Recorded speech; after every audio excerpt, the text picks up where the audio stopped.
by far. So then you share it to Spring Notes? Well, I No, guess we should have just told them receive this. it as an email. Reagan, I'm sorry that this just kind of got thrown a curveball. No, no, Hey, sing for us, that's totally fine. That's totally good. We weren't sure what the setup was, so all good. He's back. He's back, and there's the guitar. We never want to ask people to do stuff, but if you're up for it, then by all We're means. totally up for it. We're up for anything. And this will be a great introduction for some people that maybe don't know your Great. music. Fantastic. We love that. Introduction for some people that maybe I have seen you guys several times. I've been to Light of Day maybe 5 times, and you guys are always obviously everywhere that weekend. So Yeah, I've it's seen always you many times. it's always a fun weekend. I'm just gonna turn this up. Ryan, I got did you start 18,000 already? guiars in here and not enough guitar stands. There you go. There's a Do little you want me bit to of a hold it? lag, Howie. There's a little bit of a lag, so just hang tight. Okay. Yeah, it's live now. It isn't. Let's see it. I see it. So they do it from like. So is it official? Like, can we talk about Light of Day and your guys' participation? Like, is that a Yes. is that out Yeah, there? absolutely. Okay. Yeah, it's Very been much announced. The lineup's there- been announced. I know there's like strict rules on when things are announced and who can say what, so I didn't want to step Yep. on your Yep. toes No, and we're cause we're you guys good. issues. We're good to go. Good. Are you coming in for it, Ryan, this year? I am. Good. Good. Yeah. I think this will be my 5th Light of Day. Good. Where do you live, Ryan? I grew up in St. Louis area. Right now, I'm 60 miles straight west of Chicago, so Oh, northern nice. Illinois. How far from Milwaukee are you? I can actually get to a Brewers game quicker than I can the Cubs because of bet. Ah! ridiculous I bet. traffic. So about an hour and a half, hour and 45, depending on traffic. So that's not bad. You Ever know go to Milwaukee? Summerfest? I've never been to Summerfest. I know obviously about it, but I've never Yeah. been there. But I hear it's a great event. Like 3 weeks, the largest festival in the country. It's Have you unbelievable. guys played there? Through the years at different times in different formations. Because we've been in like 80,000 bands through the years, you know. Sam Hill, Highway 9, Mr. Reality. Yeah. Aerosmith, Guns N' Roses. I mean, you know, Yes. when they were first starting out, of course, you know. Okay, Reagan and Gordon, if you are looking for it on your end, you should be able to see it on my page, and then you can share it from there to your Great. page. All right, we're looking. There you are. Up. Oh, there it is. There we go. Okay. I just shared it as well to There it Spring is. Nuts. There we go. Okay. I just shared it as well to Spring Nuts. Once you share it, Volume that. Oh, yes, look, I guess I should turn volumes down. Turn the Okay. volume Yeah. up, right? Jeez. Yeah, you hear what happens. All right. Stan, I like your. Are you actually sitting in front of your sign? No, but that's background. that's a thing.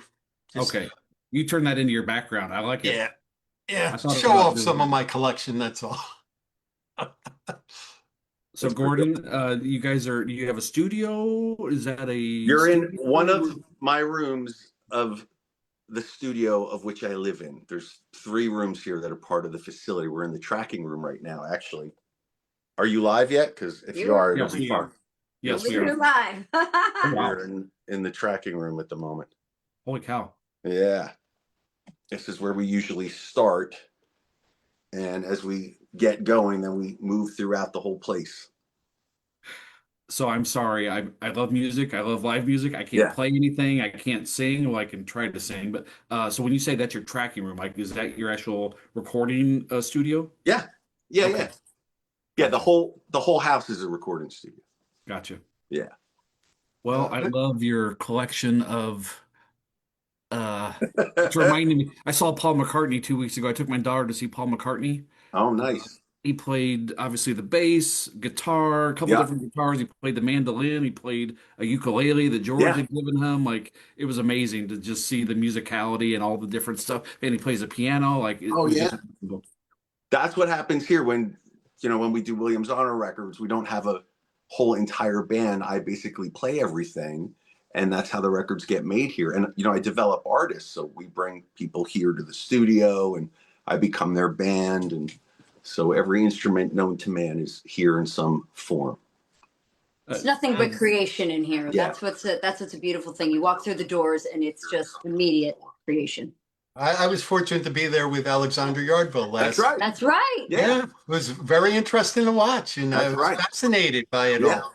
Not Really only cool. not only just creating the music, but all of the creations from the history. So much Jersey history in here, Yeah. There's a lot. which is pretty amazing. There is a lot. So Gordon, do you play all instruments, drums, bass, piano? Yes. If you've got something that can be played, I'll do my best to play it. Whatever you got, you know, xylophone, elephant tusk, whatever it is, you know. And Reagan, what about you? Do you play guitar, I bass? play. I started off when I was a kid. I played piano by ear. We would go to the malls, and I wouldn't be interested in going to the clothes stores. They used to have piano stores a lot of times in the malls, and so I would just go over to the piano and I'd start playing by ear, and You then gotta turn your sound up. and that's not my sound. Yeah, it is. No, it's not. Okay. We're already going to argue. Hold on. Wait, what am I hearing? You're hearing that. Yeah, it's this. You got to turn this thing off. Come on. What is this That's going to the- do? You don't want to That's hear the me famous talking in this? microphone. Come on. So I would start playing piano in the stores, and then all of a sudden I was like playing Time in a Bottle. My parents were like, "Where did you?" I just heard music and I started to play it. So then they got me a little organ, and then I got a piano, and then later on I started playing guitar. And then I obviously sing a little bit. Just a little bit. A little bit. Sings great. A good friend, Irina, who is a friend of mine, a friend of yours, she's on here. Hello. She wants to know, can I get a tour of the studio? We'd have to move the camera around, and then the lighting would have to change, and Irina, next time. But right here is a good portion of You this have- room. Yes. actually- Hi, Irina. We love you. right over here, All right, here we go. We're going to do a little bit of. there is a Keith Urban guitar that was from his collection that he's recorded and toured with. And he gave Does it happen to be right here, though. And he did give it to Well, me. actually, I stole it from him. He doesn't know. We don't have to tell him. I just took it right out of his collection. Right now. Soon. Well, it's 7:10. I say we get rolling. Welcome. We have Thank you. our Thanks for guest, having us. Williams Honor. Yeah. Gordon and Rachel. Reagan. I've Reagan. seen I go by any R name. It doesn't even matter. But most Doesn't I'm matter what sorry. you call her as long as you call her. Did I say it? Did I mispronounce it wrong? Did I mispronounce it? Reagan, Okay. like the Exorcist. Gotcha. Sorry. Oh. All right. Howie and Julie. We got Howie and Julie here. We got the Mr. and Mrs. Springnut. Yes. Julie, good to Yes. see you. It's been a while since you've joined us on a Springnut Cafe, so good to see you as well. Thank you. It's great to be back. And we've got Mr. Looking forward. Goldstein, as usual, holding down the fort. Good. Glad to be doing this again. I was glad to see. We haven't done one in a long time. Yeah, it's Well, we been, wanted to, I don't think we've done something since Tracks 2 came out, which was, Hmm. what, July? And I was in Italy at that time. Wow. Yeah. So this is your season premiere. That's right. You moved up, Gordon. Look at Well, that. You're Tell very, you, you're we are very, honored. No pun intended. very convincing, Gordon. Very convincing.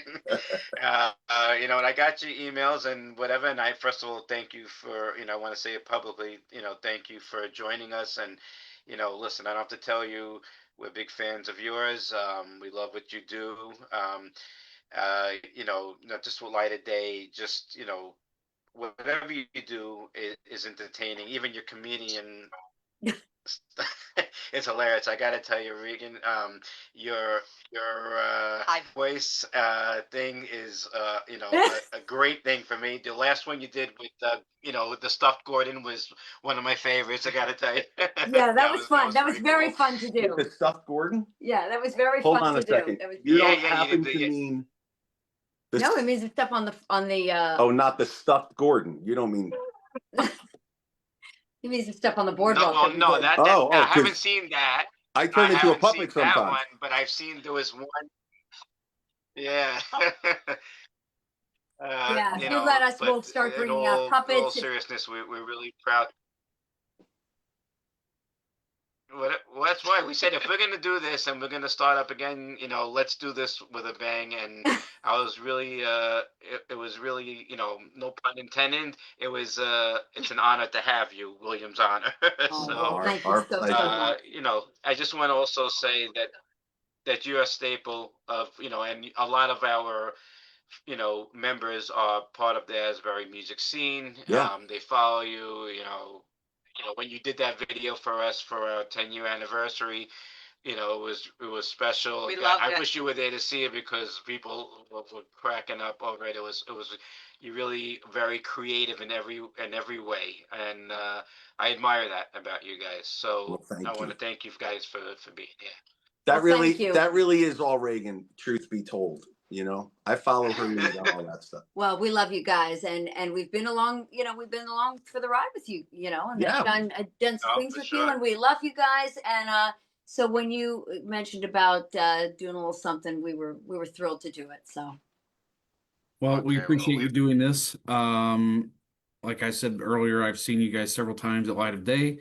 You're always very generous with your time. You're a staple of Light of Day. You'll be back again in January of 26. So I Yeah. sure will.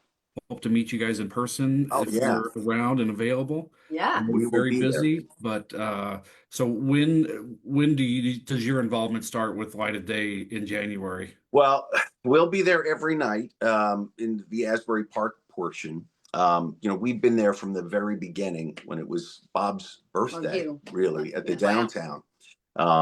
And my band, Highway 9, had played. Well, actually, we might have been called Sam Hill at that point. We didn't even change the name of the band yet. But we were at the very first celebration in Red 2000. Bank before it became Light of Day. Wow. And then we played the very first one at the Pony, and have been in all kinds of different facets of it throughout the 26 years now. 26, Not me yet. Unfortunately, I was not 26, there on the 27. She was 26 not there until the Williams Honor era. Yeah. But yeah, we're very proud to be part of it and stand by Bob and the organization and everybody involved. Dear friends, many, many years, decades actually. Bob Benjamin, we carried on the softball tradition. If you know anything about, the way Springsteen and team played softball through the years, and then the Jovi guys took it over 10 years later. And then our band, Mr. Reality, we did that 10 years after that.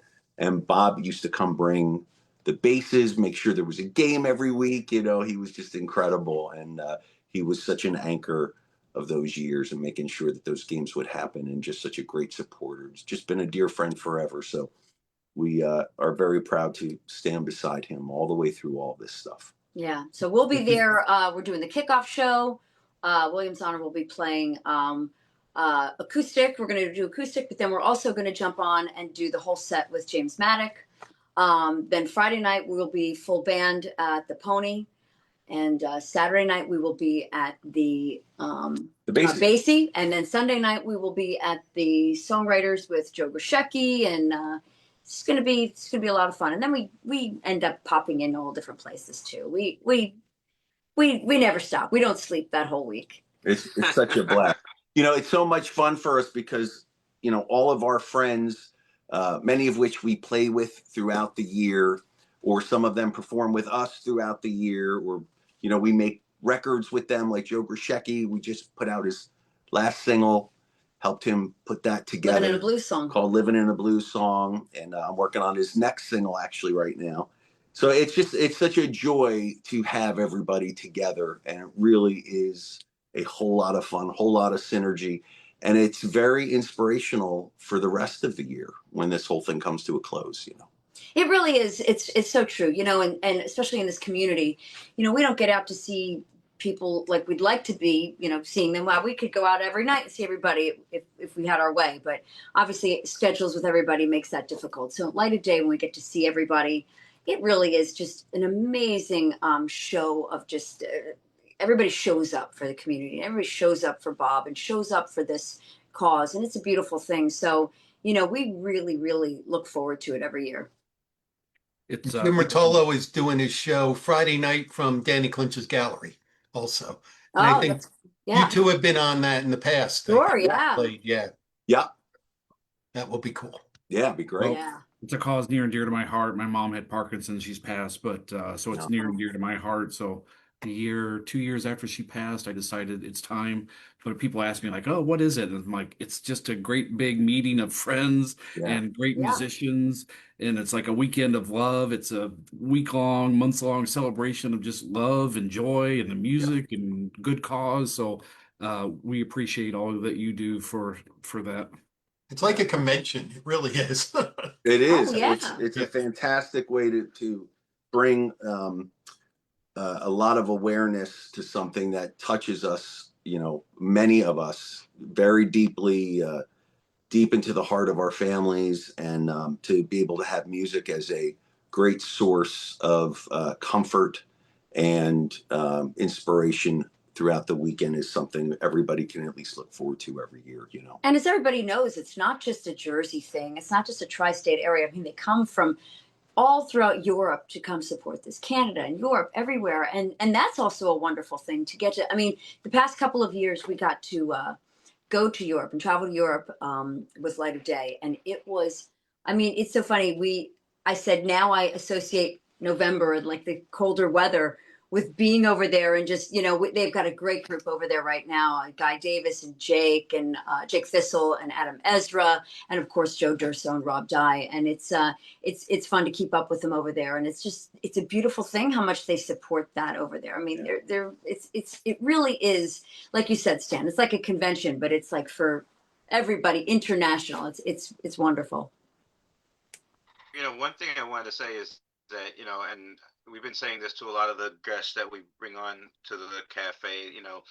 We've had Jake on in the past, and a lot of the people from the Asbury Street. But I think, as far as musicians, and there's a certain thing about the Asbury music scene that's different than the rest of the world, in my opinion. You all carry that. You walk the walk. It's not Yeah. that you don't just, okay, not just support the charities, which you definitely do, but you also are approachable and engaging with all the fans, that want to meet you guys, and that goes for everybody of Light of Yeah. Day, and it's important because you don't see that everywhere. Most people are Very not true. approachable. Most people, you're not engaging, and when Yeah. you come down to Asbury Park and you're with that scene, you can actually have a conversation with guys, you guys, Yeah. and anybody that's with Light, and that's what makes the Asbury Park scene, music scene, very special in my eyes. And Well, you guys definitely represent that. Well, thank you. We grew up in very big shadows, and the Asbury Park I inherited was very dark in the early '90s, and there wasn't anybody left. People had moved away. They went to the West Coast. It was kind of like our little gang, and our band was called Mystery Reality. There was another band called Outcry, and our two families were kind of like the last 30 kids left in town, and we held the fort down for quite some time, and made sure that there was things happening and that there were bands playing, and that we could keep a bridge to what the future would be. And sure enough, look what Asbury has turned into again. Thank God. Well, It's it's not just interesting. You talk about the approachable aspect of it, and I saw that my sister just tuned in to Oh, are watch. you looking at the I'm feed for the looking. I'm cheating comments? a little bit. I'm Oh looking wait, at no, this, I want to look too because we can talk to everybody. but honestly, hi Shannon. But the thing about it is talking about the approachable aspect of it. We don't. When we come into Asbury Park and we get with everybody, it's like it's family. So I think about how it is growing up, and just when I get together with my family, it's just a free for all. We just have so much fun, and nothing's off limits. And so that's how I feel when I go into the Wonder Bar, or into the Pony. It's not like, oh, I'm walking into the Pony right now, I should feel important. No, I'm going in there, and it's just like it's friends. And I'm seeing someone, I'm like, how are you doing? I'm excited, and just so I feel like I'm in the kitchen at the table with everybody, and there are no walls, there are no barriers, there's no unapproaching. It's never been about that. And I always think about growing up and how it was. We're fans of music. I mean, we're all here because first and foremost, we're fans of everything. We're fans of each other. We're fans of our musical heroes. And I just know that, when I was a kid and I would meet somebody, God, the worst thing in the world is if you felt like you couldn't speak to them, or if they were standoffish. So I would never want to be like that. So, it's great when everybody just feels comfortable with each other and just can like hang out, and take pictures, and, just have fun. We've learned from our music community through the years. That's what the guys that came before us did when we were kids, and so it's an incredible thing. It's in our hearts and souls. There are very few places like our area throughout the whole country. Very few. You can count them on one hand now. And when we're out on tour and we wear this on our sleeves, we feel very fortunate to have this neighborhood still. So on that point, Reagan, could you give us a little bit of background? Like, I know you guys, I think actually the first time I ever saw you was like an after show on Friday. You guys were playing in the lobby at the Berkeley, or not the Oh, that was probably Bobby Mahoney's That was- Midnight Mass. Yeah. Yeah, Bobby's that's what it Midnight was. Mass. And I was like, what is this? Yeah. I didn't know what was going on. So this whole Yeah. 24/7 thing like blew my mind. I walked in to see some friends and I'm like, what's going on? Yeah. Anyway, can you give us a little bit of background on yourself? Yeah, my mom and dad, they were actually both from Pittsburgh. So that's right off the bat. Like, I mean, I know Gordon has his complete total history with Joe Grishecki, but once I got to meet Joe, and I mean, he lives on the next street as my aunt in Dormont, which is a suburb of Pittsburgh. And my dad was in the fashion industry, and so the only reason why he ended up in New Jersey was because the fashion, Pittsburgh was not exactly the fashion capital of the world. So he was transferred. It is to me, though. Top He's- notch to me. He was transferred to New York, and so that's how we ended up in New Jersey. The people were like, "Listen, you can move to Long Island, Connecticut, or New Jersey," and they're like, let's go to New Jersey." And my mom was a big band singer. She used to sing with Les Paul back in the day. When Les wasn't with Mary anymore, Mary Ford, he used to go to a place called the Holiday House in Pittsburgh, and she was a big band singer, so she would sing with him. And so years later, she introduced me to Les, and I ended up actually singing with him from 2005 until he died. But through that time, as a matter of fact, we talk about this all the time. Gordon and I lived in Nashville at the same time. We just didn't know each other. At least we don't think we did. We do think we met, and that's a whole other story. But we both, I'll tell you something that's very interesting, whatever word you want to use. But I grew up listening to big band, my mom stuff. My dad got me into country music. We'd get in the car and he would put on, Waylon Jennings and Marty Robbins and Eddie Arnold, Johnny Cash, all those guys. And of course I found my own music that I loved. But it was really just a whole, big pot of just greatness of things that I grew up listening to. And then I moved to Nashville, 1999, and I was like, I want to write country music. I loved it. I fell in love with it. And fast forward to when I met Gordon, we were both on the same hurricane or Superstorm Sandy benefit. And we just started talking about our love for country music because Gordon's last record deal was RCA out of Nashville. And we just bonded on this. And, kind of the rest is history with the two of us. Both of us obviously have a extensive background with various different bands and record deals and all that kind of stuff. But just coming together with Gordon and writing country music and kind of spreading the good word of country music in New Jersey. Because we say this all the time. It's like, country music is storytelling. I mean, think about those songs with Johnny Cash. I mean, think about what he's saying, and Waylon Jennings, what those guys are saying, and think about somebody like Springsteen. I mean, Springsteen, they're all story songs. I mean, some of them are 7-8 minute story songs, and that's what we hold so close to our hearts, is the fact that that's what we're so proud of. It's just telling a story, and just putting pen to paper and say, this is what we want to say to everybody. And so Gordon and I got together, and that's what we do. We write songs. Well, truth be told, she really did get me back into the band business. I had a bunch of band names. There's really three main guys throughout the course of 15 years. But as we started to wind down that band, we were in Nashville and we were on RCA, and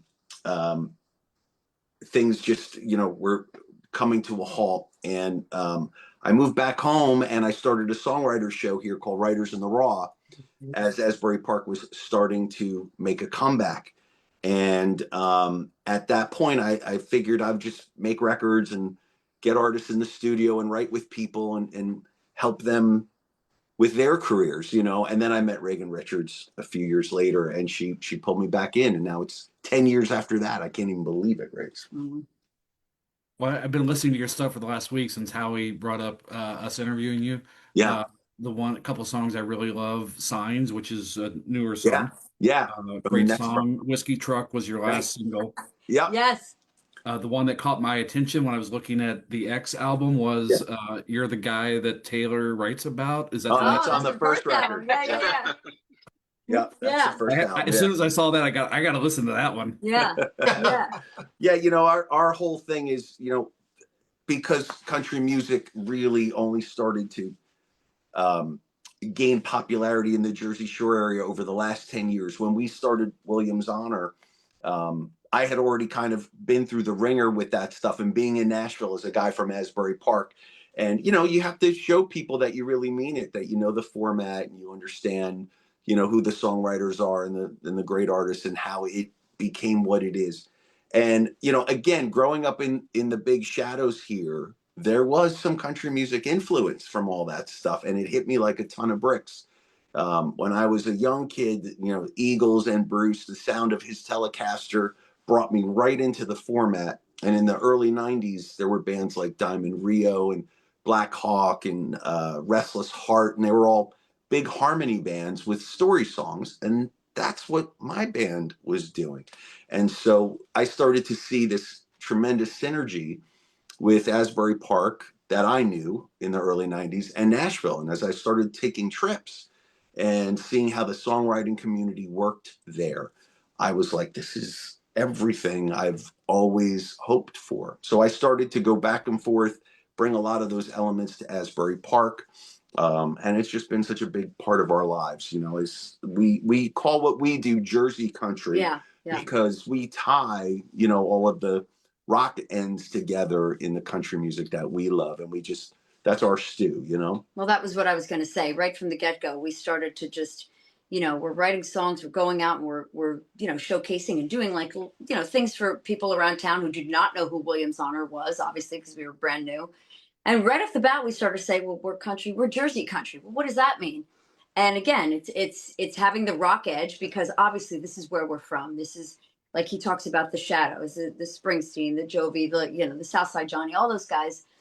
And you put it together and you put what we do, and that's what you got. So we're very proud of that. And no matter what we've done, I mean, we've toured the country, well, now the world, but in the first few years touring, we would go to radio stations, TV stations, and the first thing they ask you is an artist or band that they don't know. Well, who are you? Where are you from? And always, on our sleeve, They go, country music from New Jersey? Asbury Park, New Jersey. Asbury Park, New Jersey. Asbury Park is alive and well, loud and proud. Every single place that we go across the country, when we get on TV, on the screen, on over the airwaves, we're proud of it.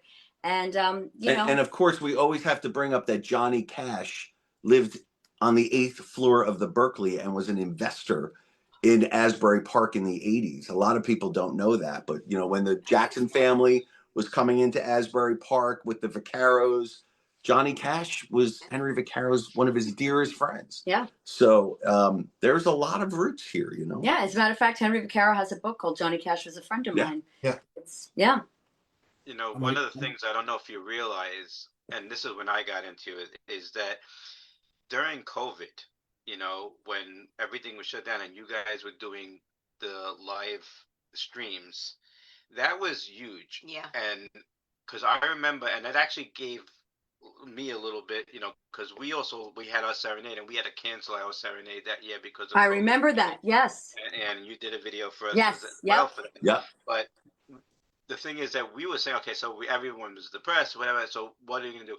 And from watching your streams, because you were doing them on a regular basis, and it was Every week. really great, and you had themes and whatever. And I remember people tuning in, and Yeah, they were great. and they were fantastic. I remember we were like, it was something that we could do because we weren't leaving the house either, and so it was a tough time, and we got to experience music again, even if it was virtual. And we actually had a virtual serenade because we said, listen, they're able to do it, and they're bringing joy to everybody. in some way, and that they can do it. Let's do it as well. But I remember that being a very powerful, when I was saying we're bringing Williams Honor on, one thing that came into my head was that time, and that's when I got into it, because I got the, when you don't go out to the clubs and you can't, whatever, all the time, you can't experience, and to sit in your home and see you guys do it all the time, it was a big network for Well, you it's guys, very, and it was really, really good. I enjoyed it. very You had nice of great you to names. say. And Thank we're you. so Great glad you were names. with us, We because really are. that was something, I'll tell you, when I was 8 years old and playing guitar, I never thought that one day we would be doing like a variety show basically with puppets and 15 songs every week or whatever we were doing, and tracks and, banners falling down and Reagan Richards knocking over Christmas trees. I mean, it was crazy. It was so much fun. But the craziest thing was that during that time, Polestar could not tally grosses from the big tours because there were no more tours. Right. So they started tallying live streams. And at the end of that year, we had one of the biggest live streams Number 24 in the world. In the whole world. It was bizarre. The wackiest thing ever. Every week, Polestar, we were looking on the Polestar charts, it'd be like Carrie Underwood's #1, and we would be like number 8. I'm like, how is this even, here we are in The this wackiest thing ever. And I will tell you, obviously, just to start off to say this, well, first of all, thank you so much. And that's, we love hearing that, because, and not because of it, like, oh, we had a great live stream. It's not about that. It's about the fact that that time was such a time, it was a time for people. And, we did this because we just wanted to stay connected. When you go, we had just, the week before, we had just done the week before lockdown, or the day, I think 2 days later at lockdown, we did the St. Patrick's Day parade in Asbury Park, and we did a benefit at the gallery for Nashville, because they had just had a huge tornado. Yeah. So we had gone from having this huge sense of community. Here we are on a float going down Ocean Avenue, singing at the top of our lungs. Then we go to the gallery, and the place is packed, and it was such just a really nice day. And then the next day, it's like lockdown. And all of a sudden, you just feel like that whole feeling of community. It's like, when are we going to see these people again? And so every week getting to do this and watching getting to and watching and seeing all these names, and we met so many people on there. Irina, one of them, speaking of Irina, that's how we met her from the live streams. And, all of a sudden now, we could not wait for Wednesdays. Not because, it's fun to do the show and all that, but I just couldn't wait to get to talk to everybody again, because everybody gathered there. And then we had a wonderful sponsor out of Nashville, Center Stage Magazine. And next thing you know, we'd be getting 80, 100, 100,000, 110,000 views. And we're like, who are all these people watching us, And what was funny about it was we took all of our influences, and we were like, my dad would watch Hee Haw, and I love Saturday Night Live and Unplugged and the Grand Ole Opry and all these types of things, and kind of put it all together. And that's why we had the puppets, and we had characters, and we did the show and tell. Gordon would bring out, and as a matter of fact, Stan and Jean's book, the Rock and Roll Tour of the Jersey Shore, we showcased that many a time. Yeah. We would do a show and tell. As a matter of fact, hold on a second. It's never far in the studio, because we like to boast about Stan and Jean. What a shameless plug. It's true. It is right there. There it is. Thank you. There is Stan. Third edition. Nice. That's right. Yes. Which we are proudly displayed in all over the place, but we won't get to that. But we would do all these things, and then of course we would do our songs from our albums. Our second album, X, was not released yet, so a great thing we got to do was we got to test out the songs to the audience. Like, okay, here's another one from the record. What do you think? And really, the audience helped us pick songs. You kind of got a feel for what people liked and what they didn't like. And then we take on, I think, six new covers every week. So it just became, and then what ended up happening was, it was not perfect. The show was far from perfect. As a matter of fact, it was a mess. A lot of times it was a dang mess. But that's what made it fun. Yeah. Well, and we came to realize that, as the pandemic went on, and more and more people started doing the live streams, some people got so fancy with it, with the 10 camera angles and this, that, and the other. let me tell you something. We weren't doing 10 camera angles. We were lucky if we got the banner to stay up. Okay. So, and I think we realized that people didn't, and this is just my thought, people didn't want perfection. People were sitting on their couches in their underwear. You know, they didn't know when they were going to go back to work. They didn't know when they were going to see their family again, you know, and we were, you know, we were performing music and doing, you know, whatever happened. And, you know, if the banner falls down, if I knock the tree down, if the delivery man interrupts a song, if I accidentally kill off Kenny Loggins instead of Kenny Rogers, that happened one night. I meant to say, rest in peace, Kenny Rogers, because he had died and I said Kenny Loggins. And then I get a big sign going, you said Kenny Loggins. I mean, that stuff happens, you know? I made a public apology to Kenny Loggins. He's still alive and well and Did you sing with Kenny Loggins before or after that? Way before that. Oh, okay. Way before that. But you know, so you know, everything went wrong, but it was all in good fun. If something went wrong, and it's a good lesson in life anyway. You can't get upset about things like that. Things go wrong. Oh well, that's what happens. Well, on that topic, Irina says it was perfectly imperfect, which I love. Right. Thank you. Well, there is perfection. There is no such thing as perfection in life. It's one of my biggest when somebody comes to the studio or a songwriter's like, oh, I've got these parts and I don't know if they're good, because people are looking for perfection. And the only thing that is perfect is imperfection. Right. That's human nature. That's who we are at all times. And that is, again, that's what inspires us, is like, not that something's as great as it can be, is that there's some holes in it that we can all relate to, you know. Striving for perfection is the pursuit. It's not the perfection, it's striving for it. Right. Sure. That's right. Our friend Jeff Weisberger here who said he didn't know how much he loved country music until he saw and heard you guys singing. That's awesome. Thank you, Jeff. Oh my gosh. Thank you so Jeff. much. Well, I'll tell you, you know, we do say a lot that we're a good gateway drug on both sides of the fence. So, you know, if you don't know who Keith Urban or Little Big Town or, you know, Kenny Chesney or Tim McGraw or now Ella Langley, Lainey Wilson, and, you know, Gavin Adcock more recently, and Morgan Wallen, we're a good gateway drug. And on the other side, you know, when we're playing for country audiences, if they never heard of Aerosmith or have not heard, shockingly enough, Springsteen records or whoever it might be on the other side, we kind of tie all of that together in our presentation and in our music. At least we'd like to think so, you know. That's when I was listening to your stuff. I mean, I've heard you guys for the last 5 or 6 years, but when I was really listening the last week, I was like, this is rock. And I don't think you have to put people in boxes or style. That's the whole point. Like, if you love good music, is good music. I don't care what genre it is. But I was like, this is rock. This is country. This is a lot of different stuff. It's a great amalgam of a lot of different sounds. Reagan, I can hear your voice, you know, all the different influences that you have, the big band stuff, the country, the rock. I can hear it all there in your voice. So you do a great job with changing your style to meet whatever it is you're trying to get across. Yep. I've always thought to myself that if Bruce had been born 30, 40 years later, he'd be a Jason Isbell. He'd be a staple. There you go. All the time. We tell people that all the time. If Bruce Springsteen came out now, he would not be going to rock radio. He would probably be going to Nashville and looking for opportunities. Just like the Eagles. And it's such a different, you know, it's the way music evolves and people's perceptions of what styles are or genres. It continues to evolve, and we're proud to be a part of that evolution. Well, a little local plug.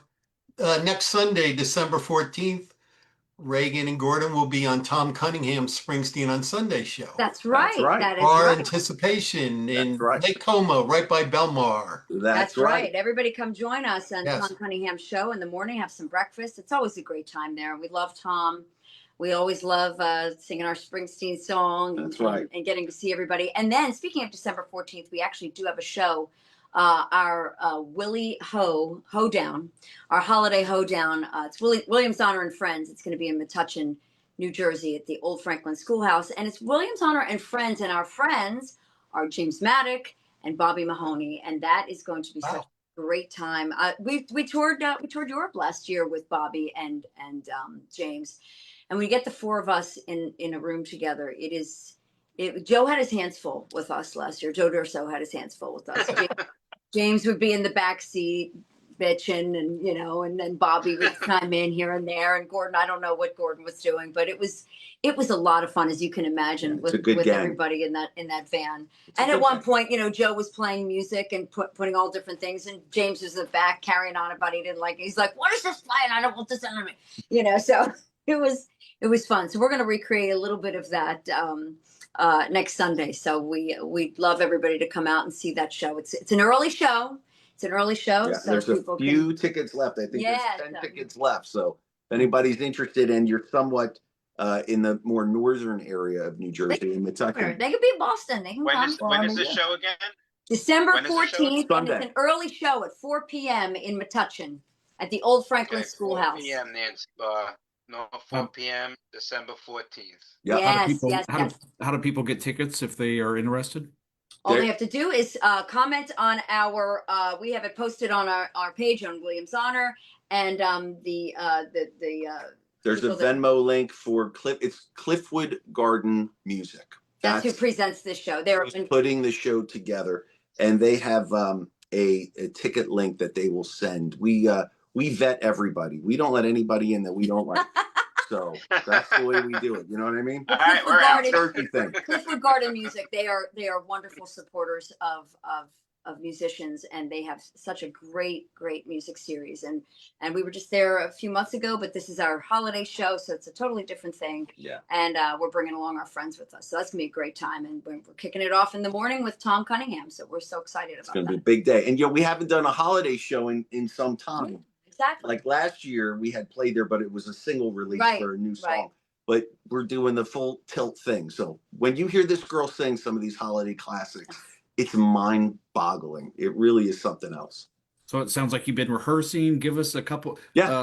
Reagan, give me a couple of your favorite Christmas songs to sing. Like, give me 2 or 3 of your favorites. Well, that's a loaded question. Well, it is a loaded question, but one of my favorite Christmas songs is I love "I'll Be Home for Christmas."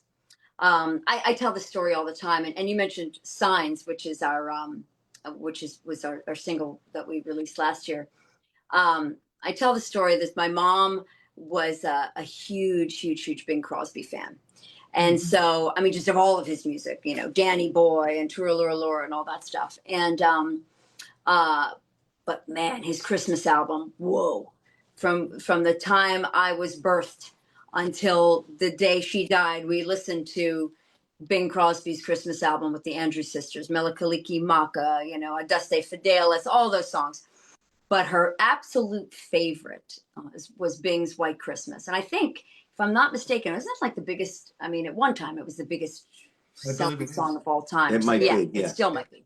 It might be. And it's so, you hear those first notes of it, that's what it is. It just puts you in this spirit. My mom was big time Irish, wore it on her sleeve, and she'd always wanted to go to Ireland, and she never got a chance to go. So we get to go to Ireland 2 years ago with Light of Day. And my mom passed away in May of 2023. And in November of 2023, we get asked to do the Europe Light of Day tour. And it was just so amazing to get to be asked to be part of that. And Dublin was the last stop on the tour. And I knew that the first time I heard White Christmas was going to be tough that year. Because it's just, I mean, to me, it's just, for me, it's synonymous with my mom. And, so I knew that going on tour during the holidays, I thought, I'm gonna hear the Bing song. I know I'm gonna hear it. So we're on tour for, at this point, like almost 3 weeks, and I hadn't heard it. And here we go to Dublin, the last stop on the tour. And anybody that's ever been to soundcheck, soundcheck is just crazy. I mean, there's 10,000 things going on during a soundcheck.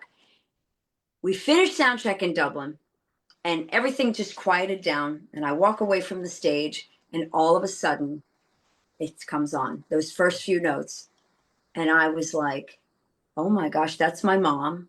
That is my mom saying hello to me. One, she's saying hello. She's saying, and secondly, she's so happy that I'm in Dublin, the place that she always wanted to go and never got there.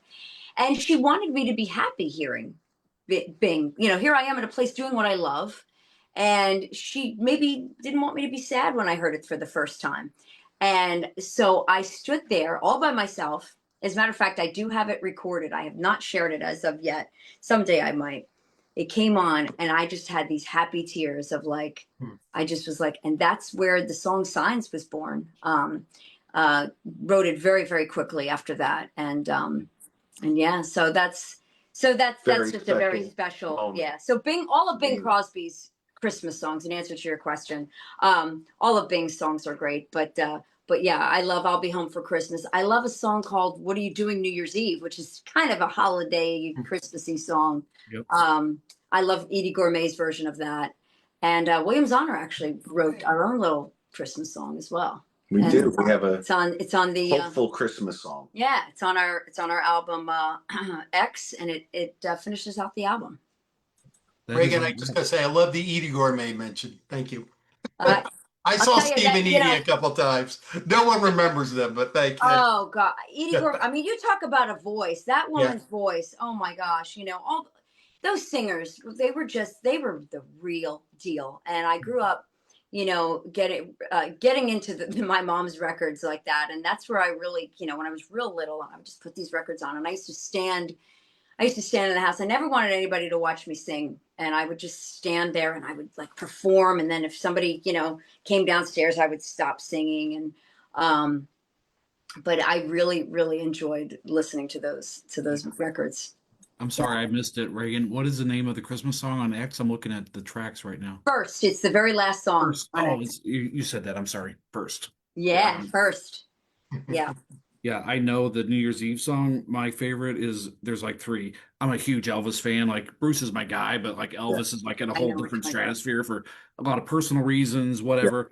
But when Elvis sings gospel music, and I'm not Okay. really, I'm not really whatever. But when he sings gospel and he sings the Christmas stuff, oh my God, like Oh, Yeah. his absolutely. voice is like part of my. Sure. Blue Christmas by Elvis is. Oh my God. Well, there's an artist. Talk about genre, just, all encompassing. He did all things. And all through the years, he would have a little bit more focus on maybe sometimes R&B or country or, but ultimately a rock icon and, basically wrote the book for everybody. It's truly amazing. Yeah. He was like Frank Sinatra. Like Frank didn't write his own stuff, but he was a Yeah. great interpreter. And Oh, that's sure. like, Yeah. people think Elvis wrote Hound Dog.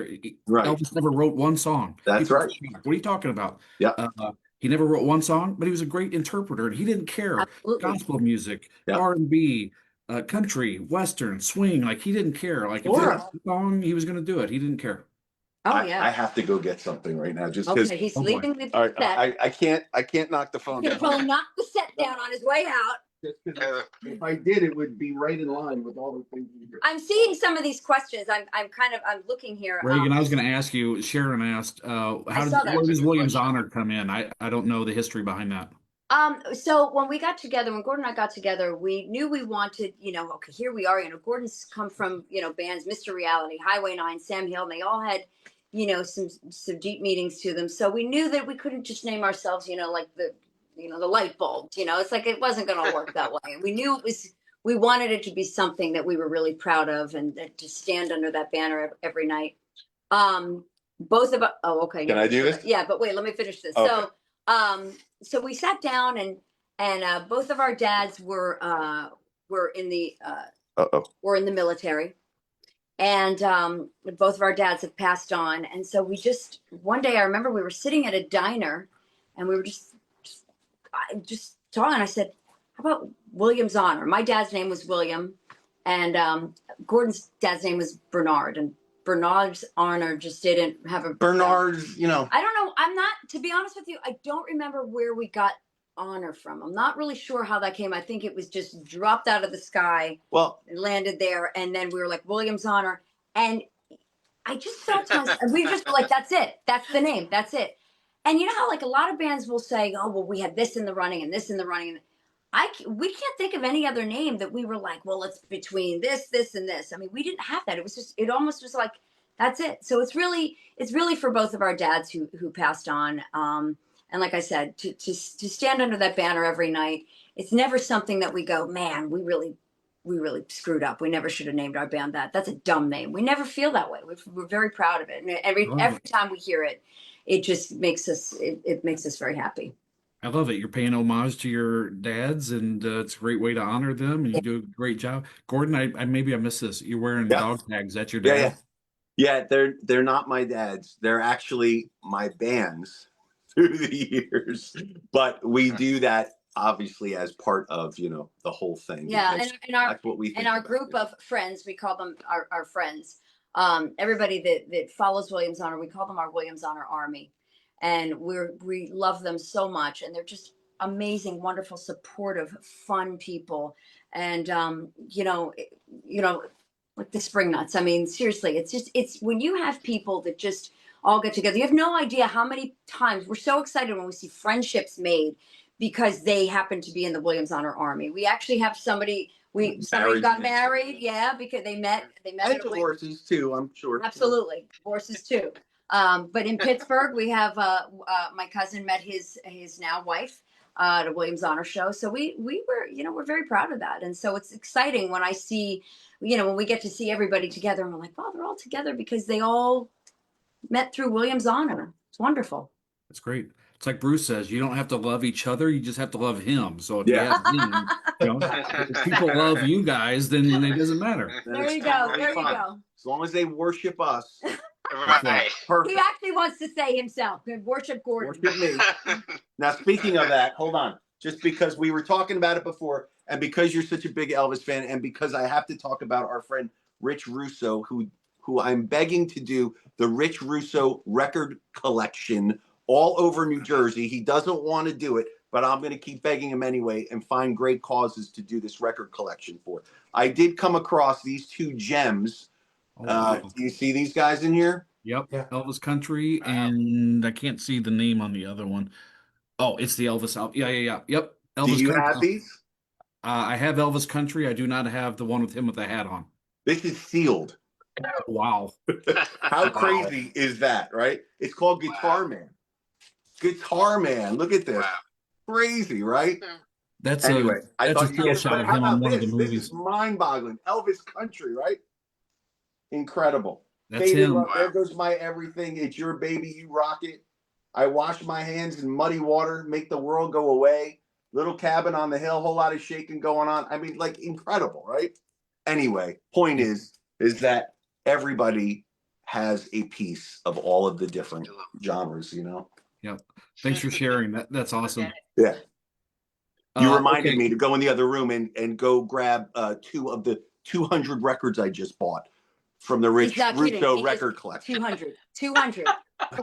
Holy crap. I loved every minute of it, but I just No, get we- obsessive about the records. Yes, it was a wonderful, wonderful. It's Well, great. It's just great. They've been gracious enough to agree to sing us a song, but before we get to that, so is that I looked on your website a couple days ago. You have any other shows coming up besides the one next week?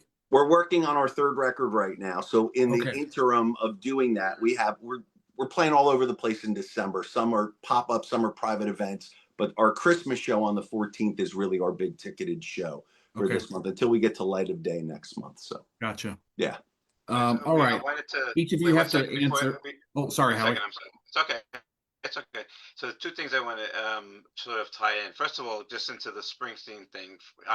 I've seen you guys do an incredible cover of Trapped. Yeah. Okay, Thank you.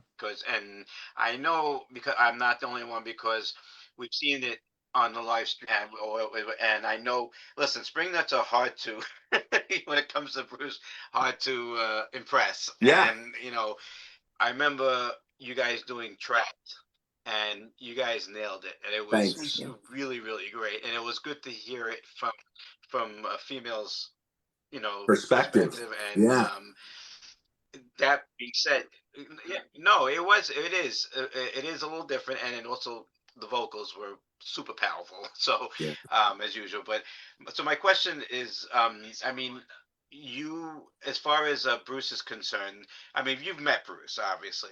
I know Reagan, Oh, yeah. definitely. I've seen a picture of you in the Light of Day, but I'm Yeah. pretty sure you both have. Many have times. you? What are your experiences with him, and also, Oh man. what are There's been is any of those songs that inspire you?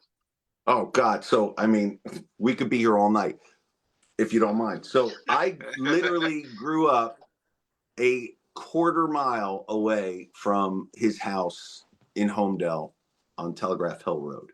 So when I was a little kid, you know, I'd go to the Bethany candy shop, and, you know, him and the gang from the house might have just been in there grabbing soda moments before we walked in, and someone behind the counter, oh, Bruce was just here.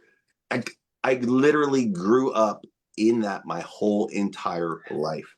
And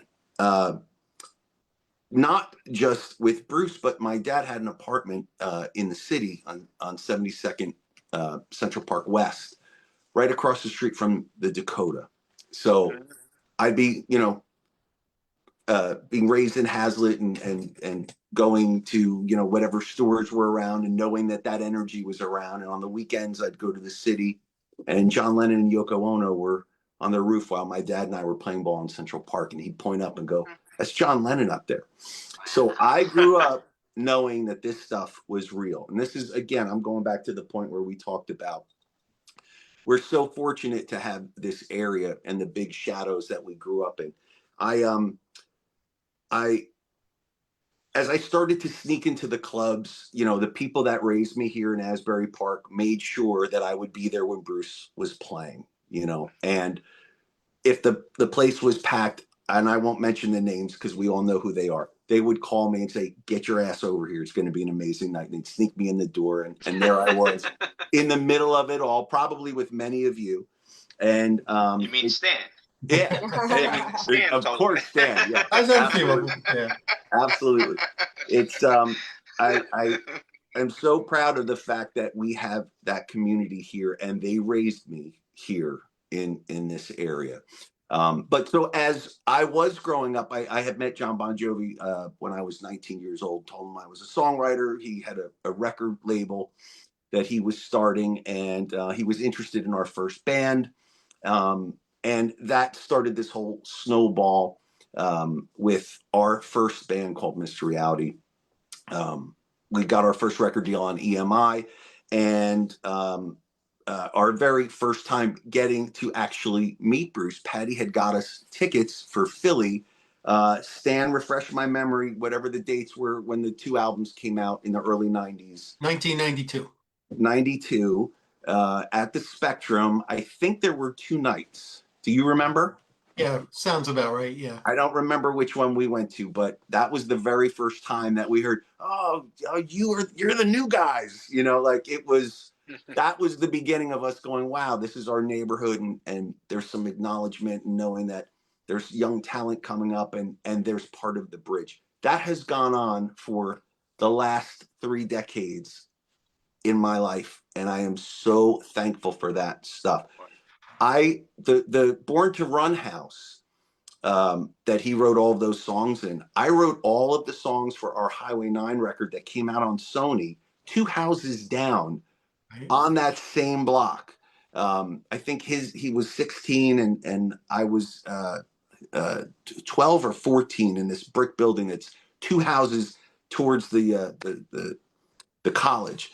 And I didn't realize that was the house until I was reading a book that had all the contracts in it. And I saw the address in the appendix and I couldn't believe it. Literally walking in the same footsteps. Now, when you grow up in Asbury Park, you are always walking in the same footsteps, literally. But I've had those close experiences my whole entire career. And we've been so, you know, our first show with Williams Honor, our very first public Williams Honor show, we were on stage with Bruce singing Thunder Road. She was up front with him, what? Literally right next to him. That was day one, Williams Honor. Well, yeah, we did private shows in December, but then somewhat private shows, rehearsal shows we called them. Yeah. And then our first big, you know, where everybody was there was it was a big moment.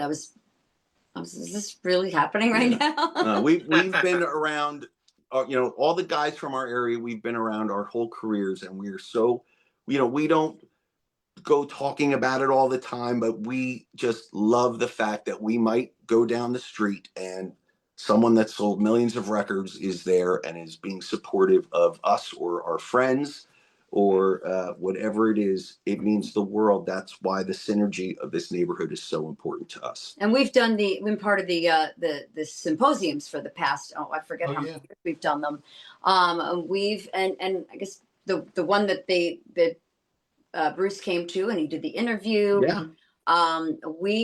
We kicked off that show, and he was in the audience. We sang Sandy, and he said, "Great job, guys." He loved it, and that's nice. Yeah, he left the show after we were done. I hope it wasn't bad, or Just want to say, Ryan, I want to get to their song, but I just want to say too, it should be mentioned, they opened for Bon Jovi at Madison Square Garden. Yeah, I was going to ask him that. I wanted to ask him because I remember watching that also, and I remember you coming out with the that military hat. Yeah. The military hat. That's what I meant to say. And I know there was something that happened before that you didn't get to go on for whatever. Something happened, and then you came in. I know it was a huge moment. I remember it was like, was that the first time you did the Garden? That was the first time? Yeah, that was the first time we ever played the Garden. My very first arena show in that band, Mr. Reality, John had us play Stabler Arena, and they were putting a record out called Keep the Faith at the time, and he had our band open some of those shows, and it was truly amazing, and again gave us a sense of things that we realized that this stuff was real and is there for the taking if you work hard enough. It really, 30 years later, was that Garden show. And it was their first show after they had gotten inducted into the Rock and Roll They just Hall of got Fame. The Hall of Fame induction, their first show back, and there we are, and opening the Garden. Was crazy. I mean, it was us and then Bon Jovi. Yeah. And I'll tell you again, I can't say enough about it. Our Williams Honor Army, man, they came out. I mean, there were big, huge banners like on sheets. And just to see that, I mean, it's something we will never ever forget, and it was quite a moment. Oh, and as a matter of fact, I did call Kevin Buell that night and said, if you're not busy and you want to come help out your pal, I am playing the Garden tonight. I know you're a little used to this stuff, but just in case, I'll be here. We love Kevin. Kevin's such a great guy. He's been amazing. You can see it in Reagan's face when she came out. It was a validation moment, and it was, and again, talking about, I say it all the time, just that feeling of comfort. Everybody's like, were you nervous? Well, it it might sound, I don't know, it's not meant to sound like I'm not nervous, but it wasn't. There wasn't a nervousness. It was, I looked out and I saw these smiling face in the front, because the Williams Honor Army had found a way to get security to let them in the front while we played. So all of a sudden I'm seeing all kinds of hijinks that they're pulling and stunts, and I'm like, yes, we love this, and my mom was there. She was up in the she was 7 tiers up. Yeah. And it was really funny because at one point in the show, I do this big pointing thing. And I think people at first thought I was like trying to do this big pose. And I'm like, no, it's actually just looking for my mom. There wasn't any pose there. I was just finding my mom up there. But yeah, again, it was a real, that feeling was, it's not just like, okay, here I am. Yeah, of course I'd be lying if I didn't say that, there is a feeling of like, here I am from in the, TV room of my house to Madison Square Garden. But when you have that support of amazing people, there's nothing like it. When you see that, when you see the smiles and you see them singing along to your songs and the shirts, and it's still, I still get tears in my eyes when I think about it. But our Jersey music DNA runs very deep, as deep as anyone you will ever meet. And we started the Williams Honor debut album campaign again on stage with Bruce, and ended it 2 years later at Madison Square Garden, opening for those guys, And so we were like, oh my God, I can't believe this is happening, right? And then the pandemic happened. And we were like, we were finishing up the second record, and we were about to come up with this whole plan and a new campaign. And then the pandemic happened. But due to Reagan Richards, who fearlessly leads the way, she helped us pivot and figured out a way to keep going. And that is her absolute one of her greatest, besides being an incredible singer and incredible songwriter, she can see what needs to be done to keep the thing going. And I gotta hand it to her. I mean, that's why anybody knows who we are anyway, you know. I can't stand looking at socials. She's so good at it. You know, it's her personality. She's a true artist. She loves this stuff. And she's looking at comments on your live feed right now because she knows what she's doing. Well, I'm gonna probably have to write a big check to you because that's very funny. Add zeros, whatever you do.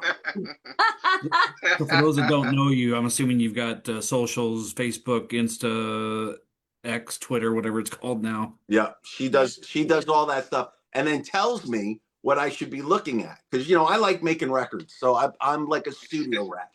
You know, she'll, in the morning, she'll say, hey, take a look at this. Someone did this, blah, blah, blah. Why don't you post about this? She really manages all that stuff. Thank God, because I'm telling you, nobody would know I even exist if it was.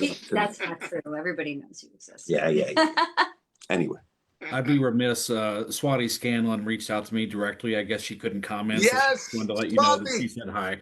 She's amazing. Swati. We love Swati. She's a dear friend and an up and coming songwriter. She's been here at the studio. Okay. Yeah.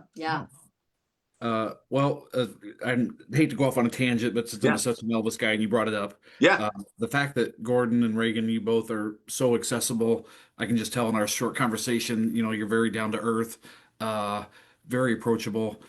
People can talk to you all the time. Bruce learned a lot from Elvis. Bruce is a huge Elvis fan, obviously. The tragedy for me with Elvis, and I hate to get off on this again, but it's such a part of me.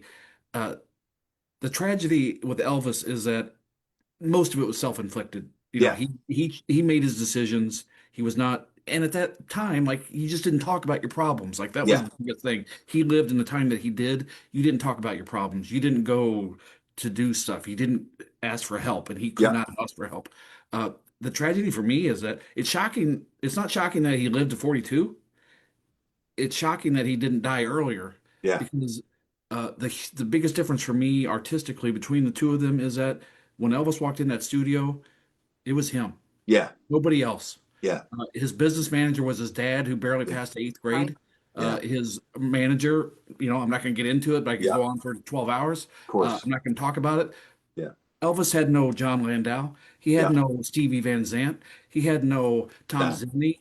You know, Bruce has surrounded himself, and I think he purposely saw this from Elvis and other people that came out before he did. He learned from them, and he's surrounded himself with that core group of people that he can lean on. Nobody at that magnitude can do what they do by themselves, or else it's not going to end well. It's the truth. And again, we have learned the lessons of our area. I have read every single page, every magazine article. I have heard the tales straight from the horses, plural, mouths, all through the years in every generation. I have taken it all in, and I have, again, hoped that I would not make those same mistakes. You must watch your circle, especially as a young developing artist. You must have a support system. People fall into depressions and they fall into all kinds of crazy stuff because they don't have people around them making sure that they are going to be lifted up. And you can't help but go through that stuff. And hopefully when you do have the one or two people there that are going to come knock on your door, come take you for a drive, you know, sit at the bar with you if you need that drink or whatever it might be, and make sure you come out of it. All of our heroes, it's human nature. All of us, not just our heroes, all of your friends, everybody we know has tough times. The music business is insanity, pure insanity. That's never changed. Artists and their egos can be extremely sensitive. We all have to perceive things in certain ways to get through each piece of the puzzle. And at every age, even where some of our heroes are at right now, it's still just as tough because they have to deal with the public who's not always so encouraging. And so at every step of the way, you have to deal with it and have a mental capacity and an emotional strength to always be dealing with it, but most importantly, a support system. And again, that's our neighborhood. Yeah. When Riggs and I need it, we go down the street to the Stone Pony. We go hang out at the Wonder Bar. We call our friends. You know, A perfect example of that is my mom passed away on May 8th of 2023, and it had to have been 5 months prior. I had been asked to do a Les Paul. It was a whole big Les Paul. It was called Les Paul Experience, and it was at the Pollock Theater. And it was they asked me to be part of it and perform because I had worked with Les, and it was this big deal. And so here, my mom passed away on May 8th, which was a Monday night, and the show was Friday. And my family was coming into town, and I got so many phone calls from everybody that was putting the show on. They said, "You don't have to do this. You don't have to do the show. You know, please don't even." And I remember sitting there going, if there's ever a show that I have to do for myself, just for myself, because I felt like of all the shows, that was the first show out of the gate since my mom passed away. It's Les Paul. The whole reason why I know of Les Paul, why I have any connection, was because of my mom. You know, she's the one who introduced me to him. She's the one who was there at my very first show with him, singing along, tears in her eyes. And I thought, oh no, I am doing the show. And so my family all came into town. We're making the arrangements, and my making poster boards. And my brother-in-law Dave is on the live stream. He's watching. Hi, Dave. You know, we're literally there. We're making the posters and putting all the pictures, and I'm taping everything on there. And come Friday, you know, business as usual. Went to sound check and did this show. And I have to tell you, the community, I mean, it was just unbelievable. I mean, they picked me up right off the floor and just made me feel like, you know, like I had known them since birth. And the show was unbelievable. And during my performance, in the background, they were showing all the pictures of me when I performed with Les, and the very last picture was my mom and Les. And it was just, it was again, very and special. I know I've said it throughout this entire live stream, and I can't stop saying it. If that isn't a feeling of family with all these people, a sold out show, if that isn't a feeling of family and feeling like I had however many people filled the Pollock, all of them as my closest family, I don't know what is. And it truly was the most unbelievable feeling that to this day, I'll never forget it. We're very, very fortunate. You know, our neighborhood really is the best, and they have raised us, and they continue to raise us and keep us lifted so that we can keep doing this stuff, you know. You do the same for us. It's a two-way street, and you're doing it. And, you know, I know it's a cliche, and I know but you know, when you talk about Asbury Park and how you've seen it in its better, you know, worst days, I should say. Yeah. You know, when they say Asbury music saved Asbury Park, it's Yeah. not just a saying. Right, It's exactly. it saved it in so many ways. It's not just I mean, it brought people together. Yeah. You know, I didn't live differently, but I used to live in Monmouth, you know, Yeah. in the summertime, in the 90s. And I would, like, you know, once in I'd go to Asbury, you know, but it wasn't the safest place I wanted to be, but that's where the music was. Yeah. Yeah. Right. And was where the music was. But, you know, it's great to see the resurgence, and, you know, you guys are definitely a huge part of that. You should know that. I mean, you know, I know you hear from your Williams Honor Army, but I'm telling you, you know, from, you know, the Springsteen side and from our side, is that you're a major part of what brings people down to Asbury Park. Thanks, So man. it's a two-way street. When you feel it, we're feeling it right back. Well, Thank you. that is what Thanks so makes much. this thing special. And there is really, like I said, we're in Nashville a lot, and we go and travel around the country. And when we find these pockets that we go get to perform in, we are always just so proud of where we come from. And it's just part of the fun for us, you know. Well, talking about Asbury Park, and again, being a touring act, and we've toured the entire country, especially with the first two singles. You know, we were in a lot of places, and trust me when I say there's not really too many places like Asbury. Right. I mean, Right. Very few music communities left, I mean, you know. yeah, there I really, totally really is. And I agree could with probably that. name on 3 fingers, and you know, so Asbury Park absolutely is just, you know, we can't say enough how proud we are. Well, you know, I'm gonna say before you start playing, you know, want you to perform. You know, it's on our huge bucket list to get you guys to play for Spring Nuts. So, Yeah. you know, I know Absolutely. Gordon will be all over that. by Absolutely. morning. Yes. We'd love to. All right. course I we have, will. I remember we definitely want that, didn't we do and we want Bruce's, to have do something together.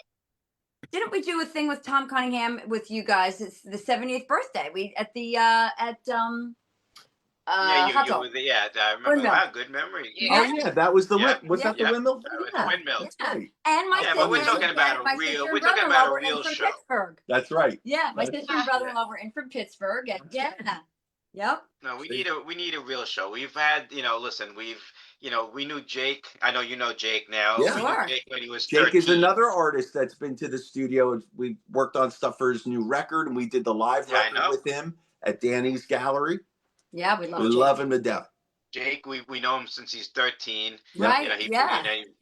and you know, and then all the people that you know. But now it's time to Williams Honor to, you know, Madison Square Garden may be big, but when you get to Spring Nuts, Spring Nuts, that's We it. can That's feel the it. Pollock Theater. that's That's MetLife right. Stadium right there. That's it. That's absolutely true. That's Yes. right. Well, we absolutely are going to make that happen. We look forward to that for sure. Yeah, And we we're love gonna you do guys. that. I remember when we saw Springsteen on Broadway, we ran into you guys. That's Yeah. right. Yeah, Miss Yeah, Carol, that's yeah. right. Wow, Yeah. you've got a crazy memory. Yeah, but great. Yeah. I remember But when my we saw you memory come is down this- crazy. She does have. It upsets him that my memory is so It good. doesn't upset me. Yes, Hold it on. does. Hold on a second. It doesn't upset me. Let me tell you something. She upsets me. Because what happens is she's like ADHD. So like if you've got a pimple on your butt, she's gonna remember it forever. And she'll tell you the exact placement of where it was for the rest of your life. I don't remember exactly what happened last week. I do my best. I want to make sure I'm like in the ballpark, you know what I mean? But she's very detail oriented. So it's a problem. This It's a problem. podcast took a turn today. It really did take a turn. It's the same old turn. It's the same old turn. Julie's gonna, you know, when this is over, Julie's gonna say, "See, I'm not the only one." Exactly. See, Julie? Remember See, Julie? Yes, we got to stick together. That's right. Exactly. Drives No, them she is nuts. incredible with dates, though. all right. On that point, Yeah. since we're talking about memories here, so 3 Yeah. questions for each of you, and I Okay. want both of you to answer. Okay. Okay. And then we'll get to the song. They've graciously agreed to sing us a song. Yeah. Okay, first one. First concert you ever attended. Duran Duran. What and what year? What year roughly? That was 84, 85, something like that? No, 87. Duran Yeah, Duran. my sisters, I was little at the time, and both my sisters took me, and I bought a little tiny teddy bear to throw on stage, and we were in nosebleeds, and I remember, and it was the cutest teddy bear, and I really thought I was gonna. Here I am, this child. I think I'm gonna get the band to pay attention to me. They could care less, but whatever. I have this teddy bear, and I love the teddy bear so much, and I remember being so far up in the thing, and I'm like, it's never going to reach the stage. It's going to land on somebody's head in like row Z below me. And even at that young age, I was like, no, I'm going to keep the teddy bear. And I kept it. And I still have it somewhere. I don't throw anything out, so it's somewhere. It's probably on your bed. It might be. Yeah. It might be. It's in the spare room. Gordon, how about you? My very first concert experience was Raritan Valley Elementary School, probably first or second grade. There was a Kiss cover band that must have been kids that were just a few years older than me, but they put the makeup on, and I was positive that Kiss had come to my school. Not only was I positive, but then it put me into such a deep dive into everything Kiss had ever done up to that point that I went and begged my next door neighbor for every single record that he had. And I brought over envelopes full of pennies to buy them off of him. And that really was the end of all And things. it was a cover band. It was the cover. Well, Kiss I'm not band. sure it was a cover band. I'm pretty sure it really was Kiss. But I was in first grade. What do you know when you're in first grade? I don't know. You know what I mean? I love it. Duran Duran and a Kiss cover group in elementary school. Wow. Yeah. There's an odd answer you probably did not expect. That's why I ask these things. I've heard some Right. interesting stuff. Second thing, do you remember what is the first album, cassette tape, CD that you bought with your own money? Oh, with my own money. Yes. Okay. Again, it constantly goes back to my family and my sisters. My sisters were they're goddesses to me, and everything they did, you know, I'm the kid's sister, so everything they did, I wanted to copy what they did. And so I would spend because I would my parents were from Pittsburgh, you know, in the summertime I would go back there and I would spend it with them, with my two sisters. And so anytime, you know, I'd get into their records, I'm like, oh my gosh, this is awesome. So then I remember after listening to a bunch of them that I really loved, I remember coming back home and being like, okay, I have to get this record. And I bought with my own money Double Fantasy. And I bought it on 8-track. 8-track. Wow. In Pathmark. Oh my God. Pathmark. Yeah. Because I remember sitting there in the apartment in Pittsburgh and just they had the record and I just kept listening to it over and over and over again. I'm like, oh my gosh, this is so amazing. And I remember when I went back home, I'm like, I remember my dad took me and I was like, and they had them in the cases and I bought that. And then I remember thinking, why did I get an 8-track? Because I cannot rewind this. This is crazy. Yeah, I still don't understand 8-tracks to this day. But yeah, that was it. Wow. Good choice. Double Fantasy. Yeah. Yep. Gordon, how about you?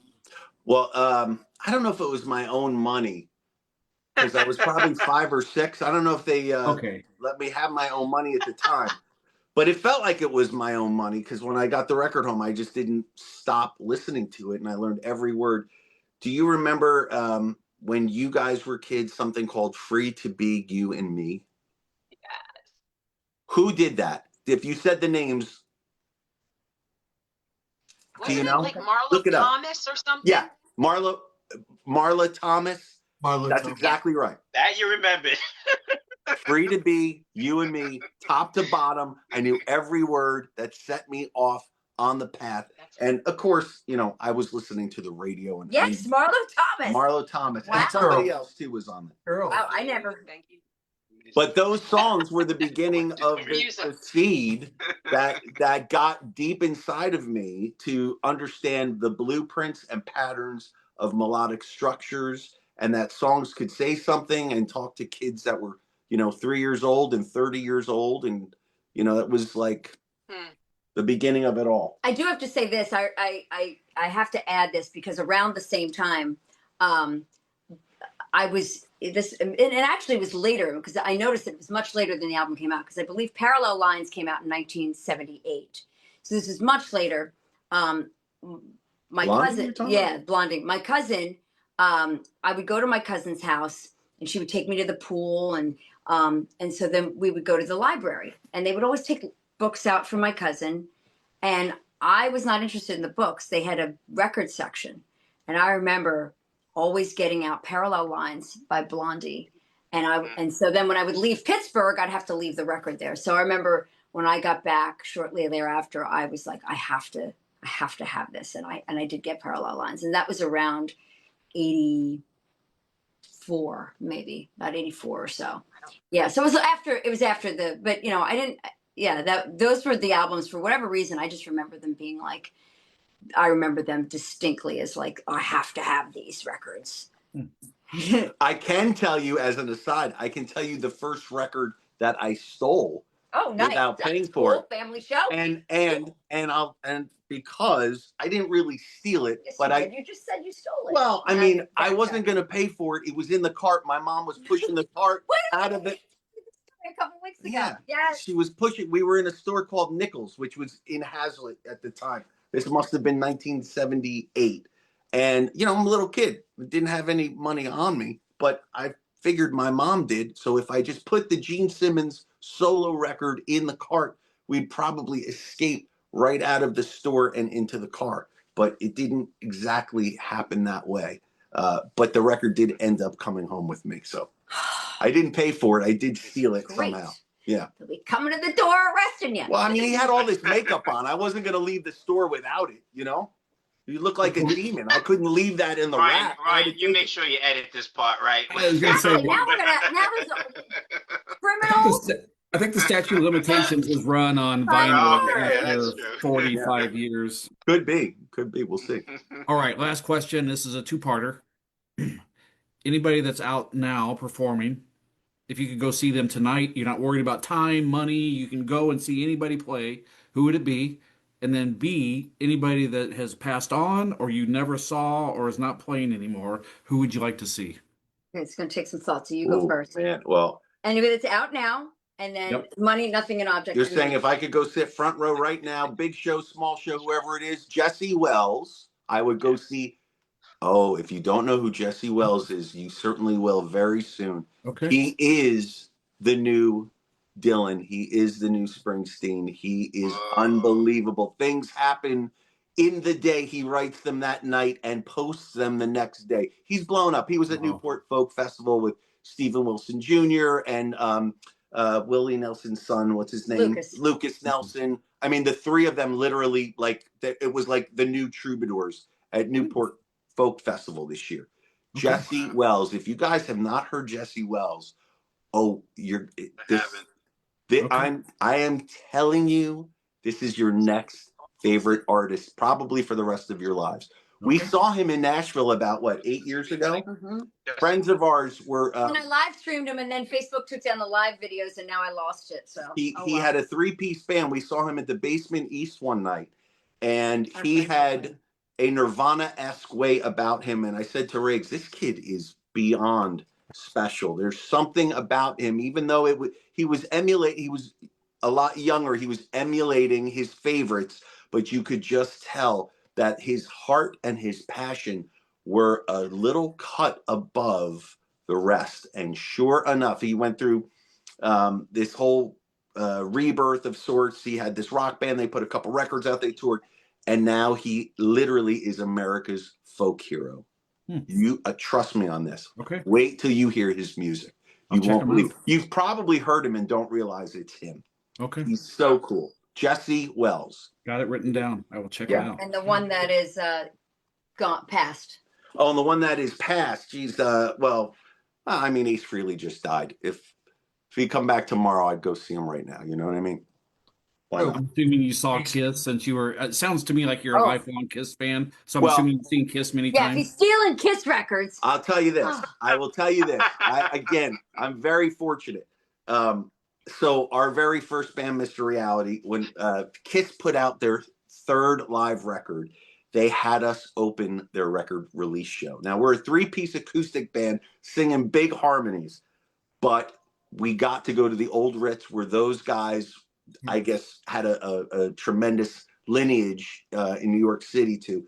And when they put out a live 3, we opened the show before those guys got there at their record release show. We've been so fortunate through the years with all of our heroes. Well, now you're going to get me going. So all of my favorite bands through the years that were not country, I've watched them break up and come back together. And when they got back together, I was lucky enough to watch it right in front of them.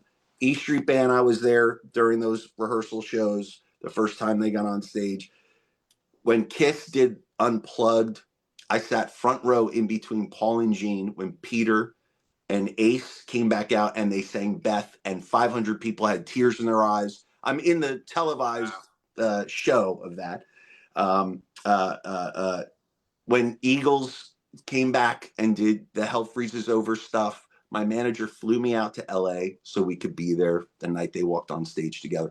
So the human element of all this stuff is really the most important thing to me. And that is the thing that I grasp onto.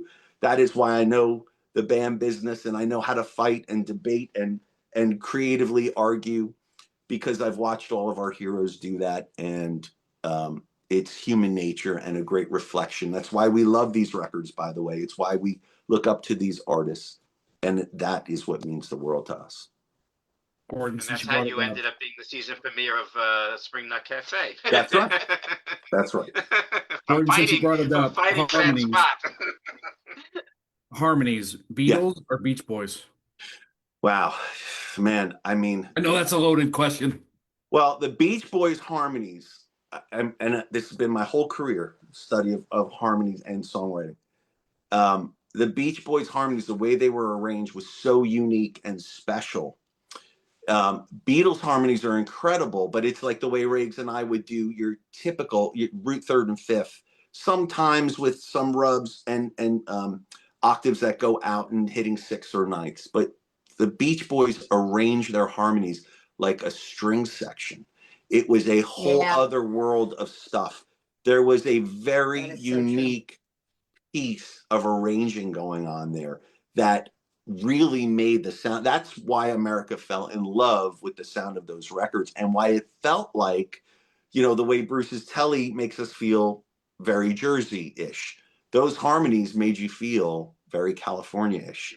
It was a part of the color of the music that made you feel like it's exactly where it came from. And harmony is amazing. Like, and again, in country music, harmony is a total standard. You hear it on almost every record. And it's done in a very similar way, block harmony. It's not usually open harmony. But you notice when harmonies are done in a certain way that it is really only that artist that can do them that way. Very few can accomplish that. Simon and Garfunkel and Crosby, Stills and Nash are two other examples in that way. It's a loaded question because the Beatles were a three-part harmony, but they were operating in their, narrow structure. Yeah. Brian Wilson's an absolute genius, and what he was doing with the production, it's a whole different spectrum. Beyond. Totally. All right, Reagan, what do we got? Man, I'll tell you something. It's tough to answer this only because when going across so many genres, of course, right now, current artists, I love so many. I mean, I'm a girl's girl, so I love me some Lainey Wilson, Ella Langley. I love those girls, and I love watching what they're doing. I love the girl power, the songwriting, the performance end of it. So of course, stuff like that. I love a lot of the rock guys too. So I've been at the Motley Crue shows and Def Leppard. So that's a tough one. So I mean, I guess surprise me, just get me a ticket, front row somewhere. I know I'll be Pick happy. her up at 8. She'll be there. I'll be there, and I'm sure I'm gonna love it.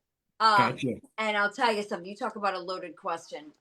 Take her to Mexican on the way. Take me to get some That's a tacos fun first, night, and then I will be happy. My foot went to sleep a long time ago, and it is not. It was the most. That's why I'm. Should we wake this? No, that's Is why it I'm this moving around like Should I'm. we wake it crazy, up? But no. All right. So, but as far as from long ago, I mean, wow. I mean, that again. I mean, talk about David Bowie, Johnny Cash, John Lennon. Okay, yeah. I'll say put me in a Beatles show. Put me in a Beatles show. And again, I can't, if I'm talking about music, I can't again not go back to Pittsburgh and those days in the apartment. And I remember, and I told the story when we were at Rich Russo's record charity record thing, the Red and the Blue Beatles albums. And I remember being little and my sister having those albums. And I was so excited because it had the lyrics. You opened it, the sleeve had the lyrics. And I remember putting it on, and you're talking about harmonies. I remember sitting there singing like, please, please me, last night I said those words to, and I'm like, wow, there's two voices there. Well, I'm going to try to sing this voice now. And so early on, I started hearing harmonies in my head because the first time I'd sing it through, I'd sing John's part. The other part, I'd sing, Paul's part. And so I just was fixated on this. And so, yeah, I I'm absolutely a huge, when people are like Stones or Beatles, I always pick the Beatles. I love the Stones, I absolutely love them, but those songs, you talk about songs as simple as like, I Feel Fine, Please Please Me, and I Love Her. But then you go to Helter Skelter, you go to A Day in the Life, you go to She's Leaving Home. I mean, is it the same artist? I mean, it's mind-boggling to me to when you go through the catalog of the Beatles stuff. And so yeah, I'd have to say, as far as just really encompassing all the songs and the music and everything, I'd have to say Beatles from past, and then Bowie. I hear you. I saw Paul last week. I've seen him 3 times, and like I'm there with my daughter. I mean, we're talking about songs that they wrote 65 years ago. Yeah. I'm sitting here with Yes. my daughter who asked to go to see Paul McCartney. Oh wow. Amazing. I took her to see Ringo about 5 years ago, and I was like, "Hey, Paul's coming. Yes, I want to see Paul McCartney." But anyway, the guy played 33 songs. He's 83 years old. He played for almost 3 hours, and Unbelievable. you got Unreal. 25,000 people singing harmony on "Let It Be" or "Hey Jude." Yes. Like it is absolutely mind blowing. And to Yeah. share that with your daughter is that part of it is probably the best part of it all. Of all The of history, it. the time passing, generations, the music. Oh my God, you can't get much I better do than have that. a funny story. Again, going back to my sister having she had all these Beatles records, and so I'd get into all of them. So in 2006, I was part of a big Les Paul tribute show out in California, Los Angeles, and we were rehearsing in Burbank. And here, Paul McCartney was also rehearsing for the Grammys that night. So he ends up being at center stage. And I remember walking over and being like, oh my God, Paul McCartney is standing right over there. And he did not have an entourage or anything. Talk about being approachable. He was beyond approachable. And I remember like, this is like, I don't know when I'll ever get this chance again. So I went over and I started to talk to him, and I don't even remember much about what I was saying to him. And we got a picture, and it was just such a great moment. I called my sister because Maureen was the one, my sister Maureen, my oldest sister, she was the one who had all the Beatles records. And I told her that I met him. And the first thing she said to me was, "Did you tell him that I have all his records?" I said, "No, I did not. I did not tell him that because one, so does everybody." I mean, she acted like that was like the biggest thing in the world, that she had those records, and she doesn't have all of his records. I can tell you that she doesn't have the international, and the remixes and all that. But she's not watching. She doesn't. She's not online, so I can say this about her. We are so spoiled, and we don't ever take it for granted. But like the question about, who would you go see like right now if you could? We're a couple weeks ago, we're backstage at the CMAs. Reagan is literally interviewing some of our very favorite artists. CMA Awards, the Country Music Awards. Country Music Awards, sorry. And like, we're among our favorite artists, rubbing shoulders, doing the whole thing. And we literally drive home so that she can go sing with Johnny Resnick in front of the whole entire Bon Jovi clan and the Isley brothers and the Jonas brothers. And like, we get to go to the best shows in the world, like it's an unfair question to us because we are so fortunate, we're very, very again, it goes back to being a fan of everybody. It's just a very we're very grateful for what we do, but first and foremost, we're fans. So we wouldn't be here if we didn't sit down with those records as being kids and looking at that and just being so moved with it. And I know that Gordon, I'm sure, has his own story, but I just knew that when I was a kid, when I would listen to music, take the Beatles or whatever, I remember being back in the back of the car when we would drive to Pittsburgh. My dad would get home from work maybe 8 o'clock at night, and he's like, "All right, we're gonna go to Pittsburgh now." And it would be dark, and I'd have my Walkman on, and I'd be listening to music. And I remember, at such a young age, like 6 years old, getting goosebumps listening to songs. And I remember, you don't think about it at the time so much, but I distinctly remember having those goosebumps. And when I look back on it, I think to myself, yeah, I'm sure not all 6-year-olds felt that way. I knew early on I was processing music different than like some of my friends, because some of my friends were like, yeah, I like that song, or, and then they would get on with their day. And I just never got on with my day. My day was always, She still doesn't. I still don't get on with my day. It's always music oriented. It's always writing, figuring something out, listening to something and delving into it. And it always was, and just even writing a song, I wrote, one of my first songs was at 6 years old. It was a song called Count Me Out, I Don't Want to Be in Pictures. Because again, at the time, I was just writing what I knew. Years later, I went to my grandma's funeral, and my great uncle handed me this tape, and he said, I think you're going to want this. And we played it. And it was me at 6 years old, this song. And we realized as an adult listening to it, I had been a child model, and I hated it. I hated it. I'd go into New York City. I had an agent in New York City, and I would go, and my mom, a little kid wants to play. You want to be outside. You want to be in the sandbox. You don't want to be doing this and this, putting on a dress, taking it off, putting it down. And, I carried on. And I remember my mom would always tell the story that she'd say, bring me aside, and she'd be like, okay, about 10 more dresses.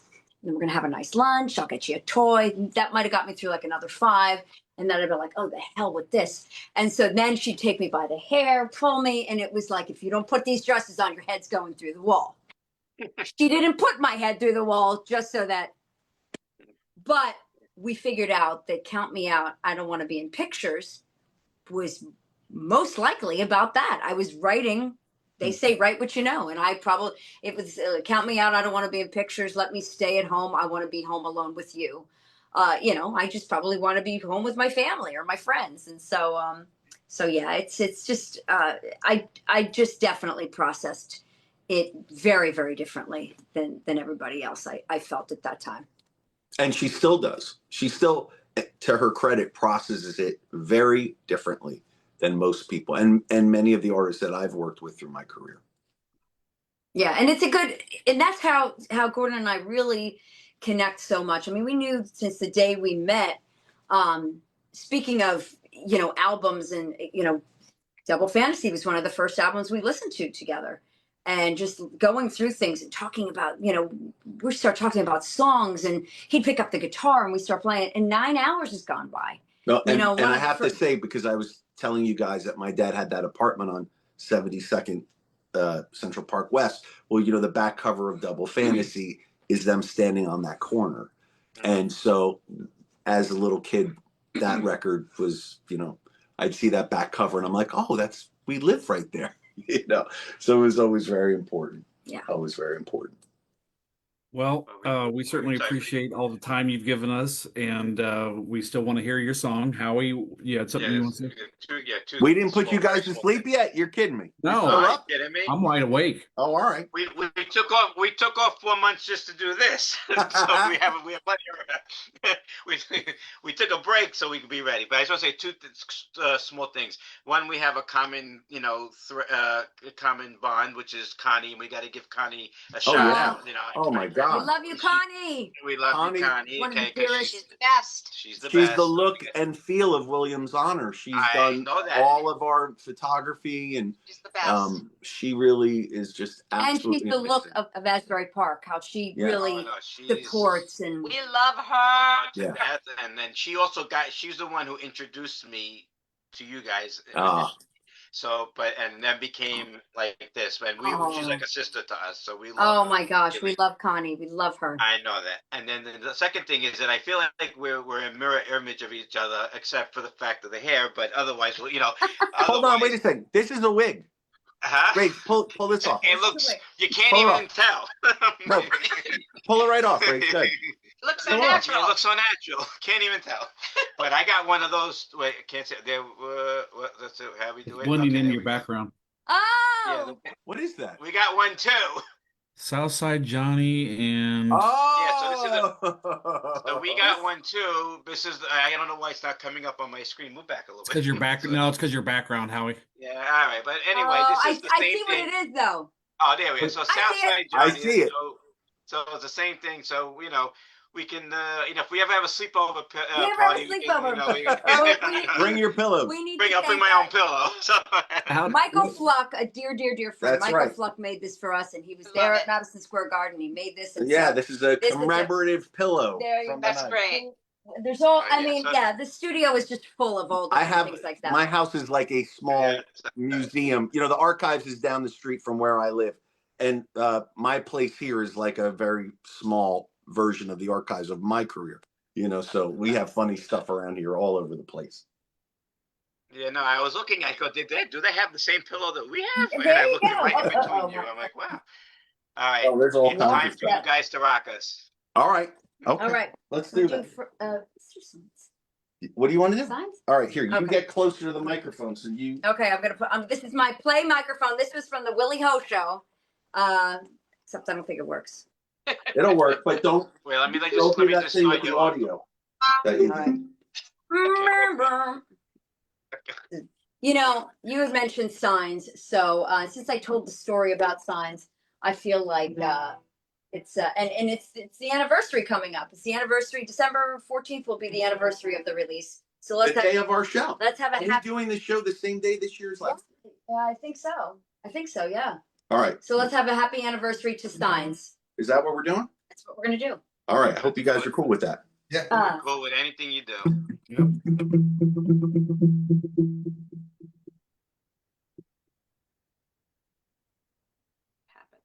Little girl is shedding all her tears, waiting for her angel to appear. Searching all around until she finds that real life gives her peace of mind. Don't let her lie.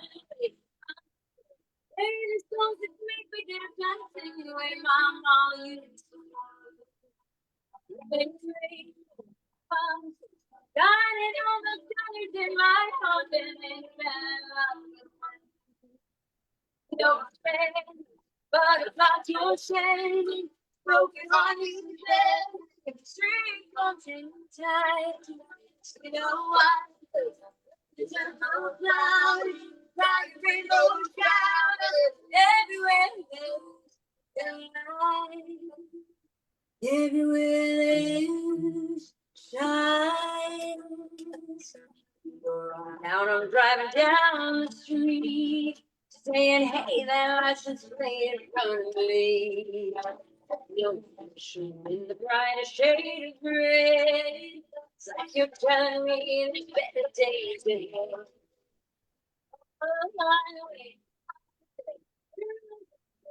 The way my mama used to do. Baby, shining all the colors in my head. Don't spend, don't try to stay. Broken heart is dead, street mountain tide. So wide,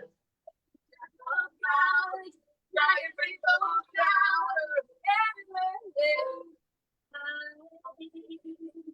everywhere there's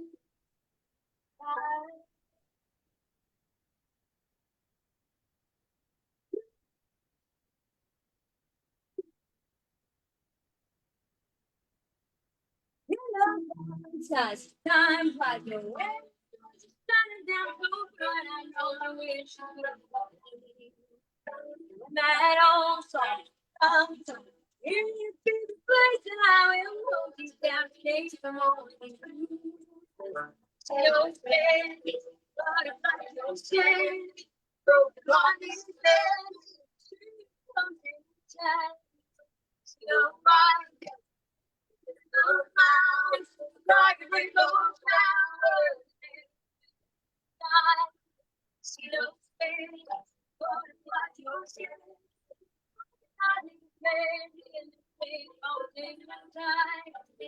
You know what?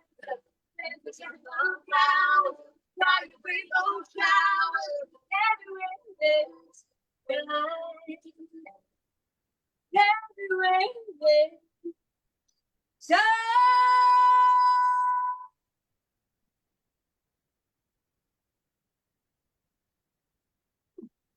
Beautiful. Beautiful. There it is. Thank you. Thank you. Excellent. Thank you, guys. And Thank thanks you. to everybody that's been watching Yes. and with us all night tonight. Riggs, are you keeping up I, on this I, feed re- with I everybody? really am. I really am trying to keep up with everybody. Karen Klein, hello. Karen Klein is watching. Who else you got over here? Oh, wow. This is so great. Thank you. Thank you. Thank you. Thank you, everyone, for tuning in. Thank you you, guys guys. for Yes. doing this for us tonight. Our- and Our pleasure. And Thank you. everybody remember this Sunday, December 14th, we'll be on Tom Cunningham's radio show at what time, Riggs? The 10 o'clock hour will be 10 o'clock preaching hour. on Sunday 107.1 The Boss. And then our show is at 4 p.m. that day. in Metuchen, New Jersey, Old Franklin Schoolhouse. And just find us on here and we'll be able to get you some tickets. Excellent. All right.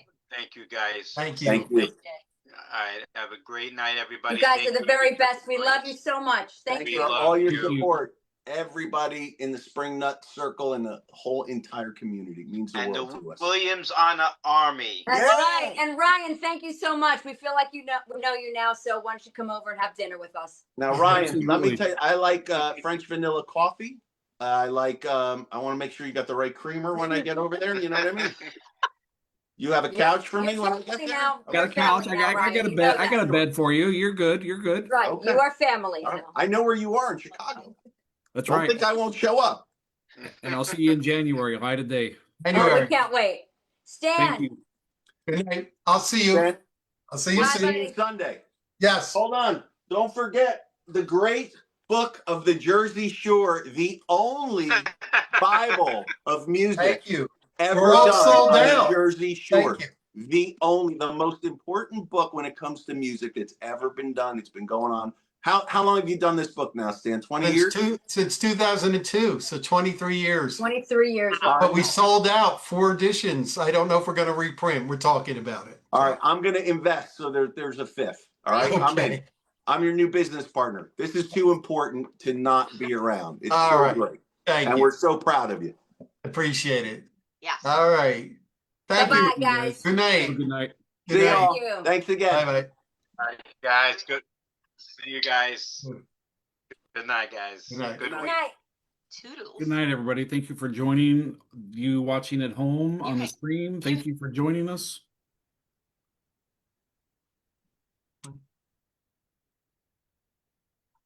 Thank you, Gordon and Reagan. Really appreciate it. Thank Thank you you, so guys. much. Reagan, I'm sorry about I don't know what I said, but I said the wrong name. I greatly apologize for that. Oh, no worries. No worries whatsoever. That's okay. All right, you guys have a good night. You Take too. care. Bye-bye. Take care.